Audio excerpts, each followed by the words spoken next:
২৪-এর ১লা আগস্ট। তবে কোটা সংস্কার আন্দোলনের ছাত্র জনতার কাছে তখনও যেন শেষ হয়নি জুলাই। তাই তাদের ভাষায় এটি ছিল ৩২শে জুলাই। শিক্ষার্থী, শিক্ষক, শিল্পী, সংস্কৃতি কর্মী থেকে শুরু করে সাধারণ মানুষ সবাই নেমে আসেন রাজপথে। আন্দোলনের ঢেউ ছড়িয়ে পড়ে সারা দেশেই। ক্রমবর্ধমান গণবিক্ষোভে তীব্র চাপে পড়ে তৎকালীন শেখ হাসিনার সরকার।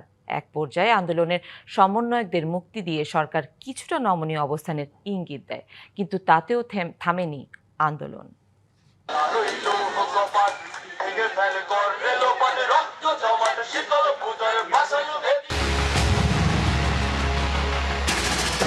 ছাত্র জনতার আন্দোলনে গুলি ও হামলার প্রতিবাদে ১লা আগস্ট তথা ৩২শে জুলাই ঢাকা বিশ্ববিদ্যালয় ও বুয়েটে বিক্ষোভ সমাবেশ ও মিছিল করেন শিক্ষক শিক্ষার্থীরা।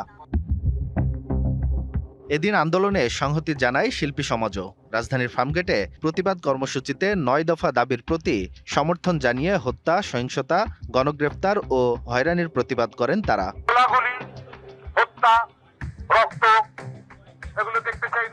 যারা গ্রেফতার হয়েছে তাদের মুক্তি চাই। তবে সকল সহিংসতার বিরুদ্ধে আমরা ব্যানারে আরেক দল শিল্পী রামপুরায় বিটিভি ভবনের সামনে প্রতিবাদ কর্মসূচি পালন করেন। আরেকজনের সন্তান মারা যাওয়াটাও এটা মানুষের বুকে লাগে।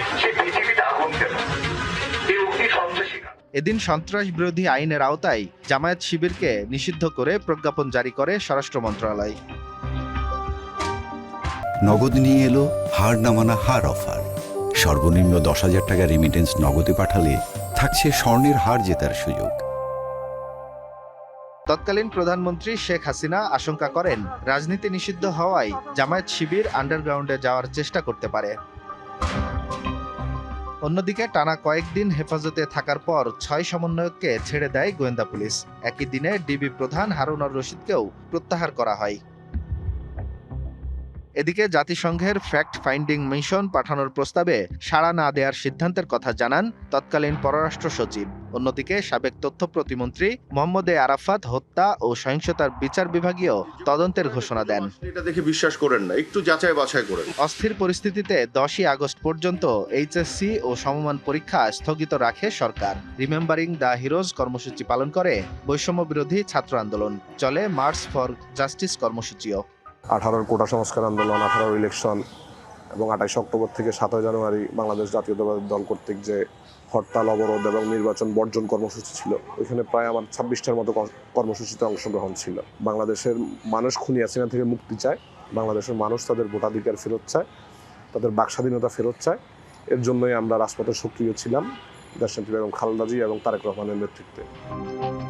সরকারের একের পর এক সিদ্ধান্ত, আন্তর্জাতিক চাপ এবং রাজপথে প্রতিরোধ সব মিলিয়ে সংকট শুধু শিক্ষার্থীদের দাবির মধ্যে সীমাবদ্ধ থাকেনি, রূপ নেয় জাতীয় রাজনৈতিক সংকটে।